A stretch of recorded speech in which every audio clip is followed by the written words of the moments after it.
নেশামুক্ত ত্রিপুরা গঠন স্বপ্ন মুখ্যমন্ত্রীর, তবে এর মাঝেই চলছে দেদার নেশা কারবার। রবিবার মধ্যরাতে বিশালগড়ের জাঙ্গালি এলাকা থেকে প্রায় 10 লক্ষ টাকার নেশাদ্রব্য উদ্ধার করেছে বিশালগড় থানার পুলিশ।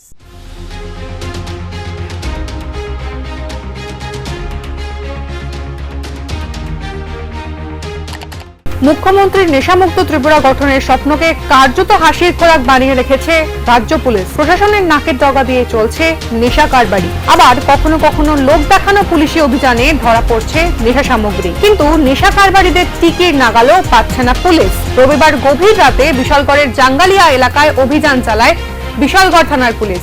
এলাকার এক নেশা কারবারি মামুন মিয়ার বাড়ি থেকে প্রায় 10 লক্ষ টাকার নেশার জিনিস উদ্ধার করেন তারা। এর মধ্যে 2365 বোতল ফেন্সিডিল, 305 বোতল এসকপ এবং 48,000 টাপেন্ডল পাওয়া গিয়েছে অভিযুক্তর বাড়ি থেকে। যদিও অভিযুক্ত মামুন মিয়া এখনো পর্যন্ত ফেরার। আমাদের কাছে একটা খবর আসে সিক্রেট সোর্স যে জাঙ্গালিয়া ফরেস্ট অফিসের পিছনে মামুন মিয়ার বাড়িতে হিউজ কোয়ান্টিটি মানে এসকপ ফেন্সিডিল এরকম মজুদ আছে।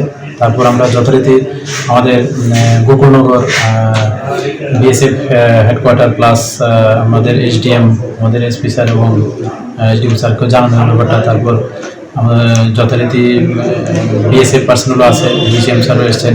তারপর আমরা ওইখানে রিড করে এবং হিউজ কোয়ান্টিটি ফেন্সিডিল এবং এসকপ উদ্ধার হয়।